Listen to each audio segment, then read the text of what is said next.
revealed he named his dog CC after Caitlin Clark, showing love and support for the Indiana Hoosiers this upcoming night, which is today. So this is the post here. Indiana fans may not like it. She's named after CC.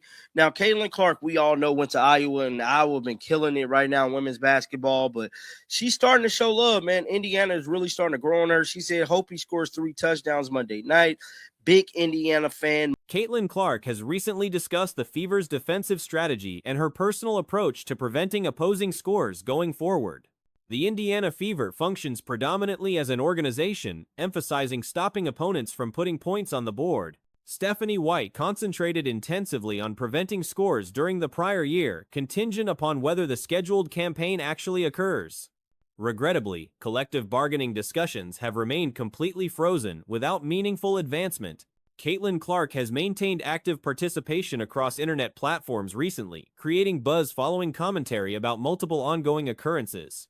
This heightened engagement proves beneficial as it sustains enthusiasm surrounding her participation. Monday night. So Caitlin Clark let the world know she's going to be a big Indiana fan this upcoming Monday night. So this is the dog right here, CC, and I think it's dope. I think it's dope that they're working together. I think it's dope that Caitlin Clark is actually acknowledging the Indiana college football team. Now, she did speak about the Bears, which is crazy because I'm actually in Chicago right now, and it was crazy out here last night, and it was freezing. Interacting with supporters and fellow athletes preserves energy around the sport. While historically her digital presence was moderately restrained, recent patterns demonstrate notable shifts. The national championship football contest was scheduled, and Caitlin Clark responded to and shared social media content showcasing Indiana wide receiver Elijah, who explained naming his canine CC as homage to Caitlin Clark, expressing admiration and encouragement for the Indiana squad during their significant evening matchup. A message indicated that Indiana supporters might object, acknowledging the pet received its designation honoring the basketball personality. Common knowledge confirms Caitlin Clark attended Iowa, where their women's squad currently excels in competition, yet she's starting to demonstrate affection toward Indiana. Her loyalty seems transitioning as the location grows progressively important to her. Now, the Bears played last night, and they had magnificent game, bro. I ain't gonna lie to you. She stated the Bears are insane, and that was because of the fourth quarter throw that Caleb Williams threw. And many people were saying that's probably one of the best throws in NFL history. I wouldn't go on to say all that, but it's definitely top 5, bro. What he was able to do was just simply remarkable. I reacted to that on my other channel, John the Liquidator 2.0.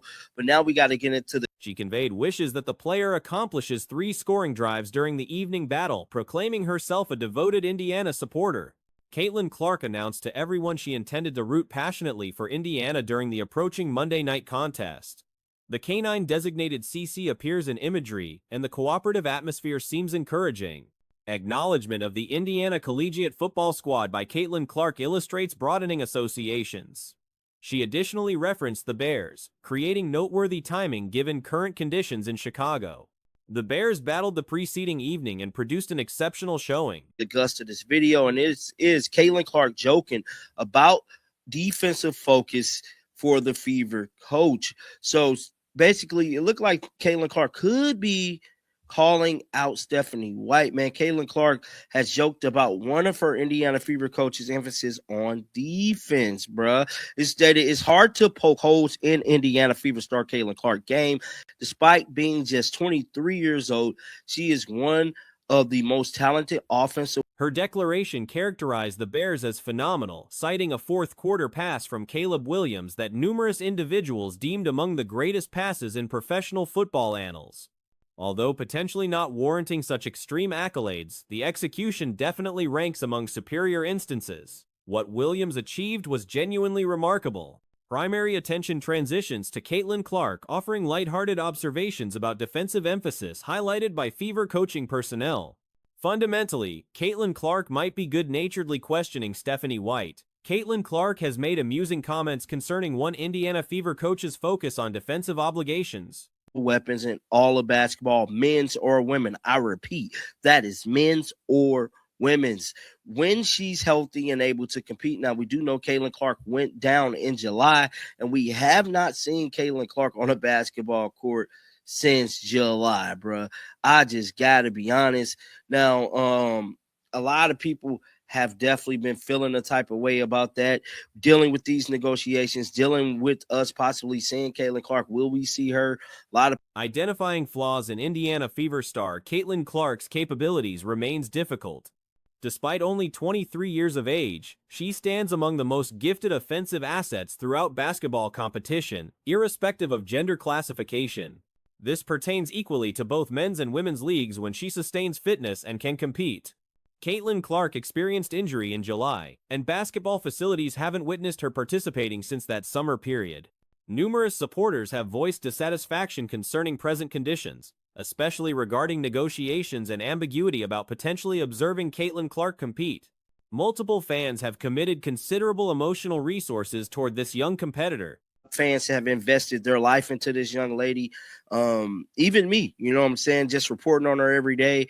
It'll just be doing us a disservice if Caitlin Clark is not able to play for the 2026 season. But the article goes on to say the problem was Clark couldn't keep healthy during the Fever's 2025 season, as she was limited to just 13 games because of various soft tissue injuries. But this unfortunate season is now in the rear view. Everyone monitoring her advancement consistently would experience disappointment if Caitlin Clark cannot engage during the planned campaign.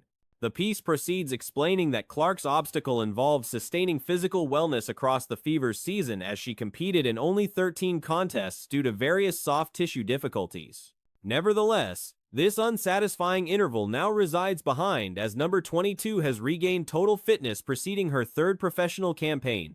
Caitlin Clark garners acknowledgement chiefly for remarkable shooting talents, particularly from extreme distances surpassing standard three-point territory, alongside her intermediate range scoring and outstanding passing abilities producing assists. However, this doesn't imply Caitlin Clark embodies absolute perfection as a basketball competitor. She periodically pursues plays that don't develop successfully. As number 22 is back to full strength ahead of the third WNBA season in 2026, Caitlin Clark is perhaps best known for her sharpshooting ability, particularly her logo three, and pretty much the way she uses her mid-range game and the way she can toss the basketball around coming off assists. Now, however, this is not to say that Caitlin Clark is the perfect basketball player. Caitlin Clark topped professional women's basketball in lost possessions for substantial duration. Skip Bayless formerly discussed this matter before his program terminated broadcasting, examining how her turnovers generated difficulties for squad achievement. Another media figure, Jason Whitlock, comparably emphasized Caitlin Clark's turnover issues as troublesome. Further conversation mentions she hasn't completely cultivated proficiency with her non-dominant hand and hasn't developed standing for robust defensive execution. Critics have indicated toward Caitlin Clark's defensive contributions, which constitutes broadly acknowledged observation. Publications declare that Clark has obtained criticism from supporters concerning inadequate defensive commitment, formerly producing defensive failures that allow straightforward scoring chances. Forces things that aren't there. Now, if you guys don't remember, Caitlin Clark was leading the WNBA in turnovers for quite some period of time. I believe Skip Bayless actually talked about this before before Undisputed was pulled off the air, how her turnovers was pretty much costly to the team. I remember we talked about this when I was on Jason Whitlock. Jason Whitlock was another person in the media space that kind of spoke about Caitlin. Most superstar competitors, aside from iconic individuals like Kobe and Michael Jordan, customarily don't emphasize defensive concentration. Occasionally, LeBron exhibits defensive excellence, pursuing opponents and rejecting shots, yet he also preserves energy defensively. This constitutes typical practice when offensive duties require substantial attention. Steph Curry likewise doesn't stress defensive involvement comprehensively. Apparently, she doesn't emphasize this dimension of her execution, undoubtedly traceable to Briann January's guidance. Briann January was viewed as prospective nominee for head coaching roles with either the Tempo organization or additional establishments that removed their coaching administration. Yet ultimately, her designation didn't surface from the coaching applicant selection. It is the best center in the WNBA. And she is, in my opinion, she has to be in the conversation for Unrivaled MVP. So like if you look at the all-around stats in Unrivaled, you look at the stat leaders. Yes, she's not leading in points. The Rose have lost 2 straight games since they benched Lexi Hull. The Lunar Owls are the next 2 top scorers. They both suck. Even though the Phantom's top scorer is Kelsey Plum, it's not by much. But Aaliyah Boston is currently 5th in rebounds. She will proceed with the Indiana Fever as assistant coach for the approaching campaign presently. This doesn't ensure she continues across the complete season, as situations might transform before competition commences. She sustained extended assistant coaching tenure, and numerous individuals value her involvement. She obtained 7-time professional women's basketball all-defensive player acknowledgement, and Caitlin Clark's succinct remark discloses everything about Fever's coaching emphasis. On January 16th, the professional women's basketball Instagram account released recordings displaying Brianne January teaching young competitors. The post incorporated caption declaring, "Growing the game across the globe," showcasing former professional competitor and current Indiana Fever assistant coach Brianne January.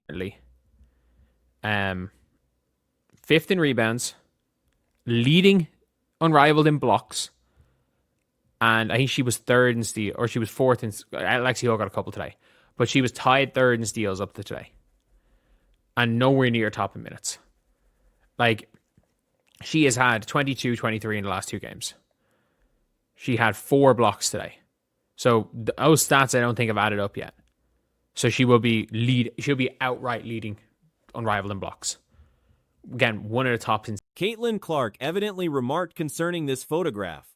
Clark redistributed this material on her Instagram shortly thereafter and incorporated the caption, expressing she knows the coach had these unlucky youngsters drilling defensive movement patterns for prolonged intervals.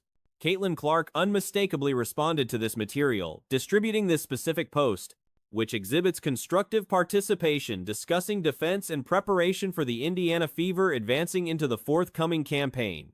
Another component drawing extensive attention includes a viral social media segment showcasing someone examining Caitlin Clark's offensive talents. A declaration on social media proclaimed no offensive framework exceeds basketball, incorporating Caitlin Clark. This clarifies why Iowa employed read and react methodologies. Unrivaled in blocks. Again, one of the tops in steals.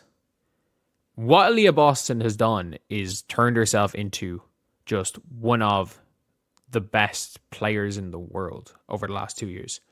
Like, I genuinely,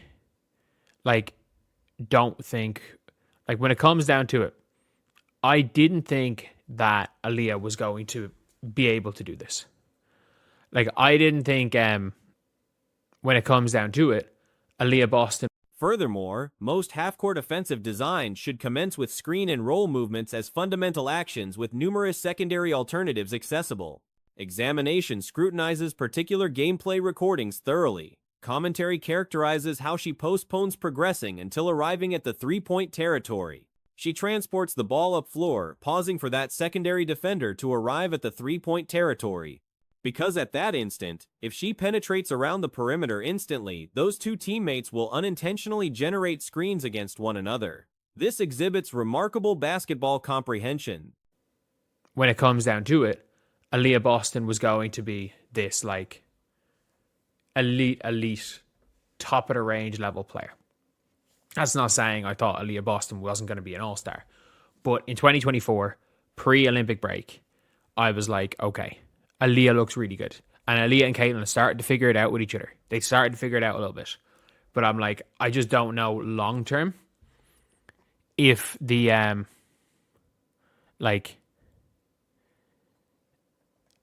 Pausing until arriving at the 3-point territory permits her to rotate the corner, fundamentally establishing.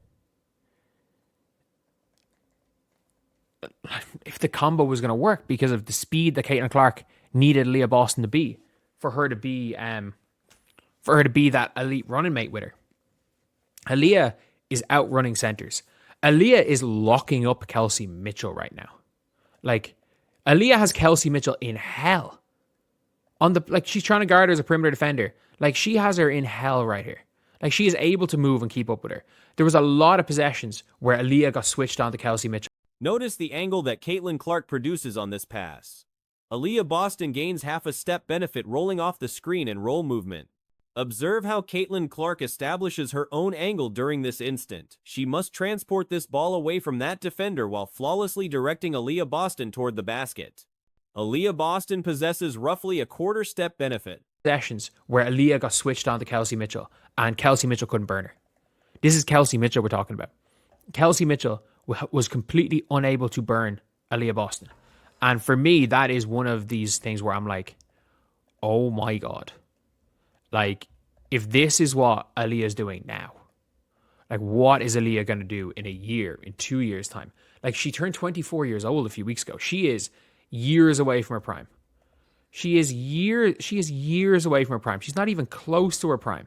Monitor Caitlin Clark creating this angle by implementing that pass flawlessly, guiding her teammate directly toward the rim. This demonstrates genuinely outstanding.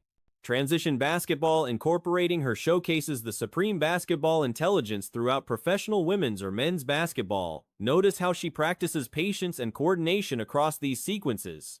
Her comprehension of spacing, coordination, and defensive alignment allows her to control situations, establishing benefits for teammates continuously. Prime. She's not even close to her prime. Like, following Kelsey Mitchell the whole way around just to get swatted. Like, Kelsey Mitchell plays how this audio sounds. Oh, I just had this muted. This is actually maybe the most accurate thing I've ever heard.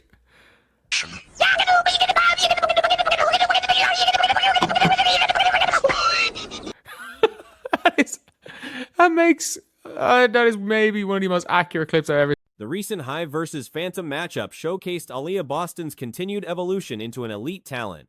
Boston's progression continues with each competitive appearance, demonstrating improvement across every performance. Her current playing level establishes her as the premier big player in the WNBA outside of A'ja Wilson. Depending on classification parameters, if Breanna Stewart qualifies as a big, she might enter that conversation, though Boston clearly surpasses players like Jonquel Jones. The gap between Boston and Jones has widened considerably. Maybe one of the most accurate clips I've ever seen. But at the end of the day, Aaliyah Boston was able to keep up with her running around in circles. Like, at the end of the day, this is one of the most diabolical clips I've ever seen of a person running around in circles. It's like she's playing NBA 2K My Team, if you guys, for 5 people that get that reference. At the end of the day, what Aaliyah has been able to do, it is scary. It's scary how good she's been. It's scary how good she's going to be. And I do think if Wilson gets categorized as a power forward, Boston claims the title of best center in the league outright. Her unrivaled performance warrants serious MVP consideration. Examining overall unrivaled statistics reveals Boston's comprehensive impact. While she doesn't lead in scoring, the Rose have dropped consecutive games since benching Lexi Hull, and the Lunar Owls' top 2 scorers haven't impressed. Boston's numbers tell a compelling story. Kelsey Plum leads the Phantom in scoring, though not by significant margins.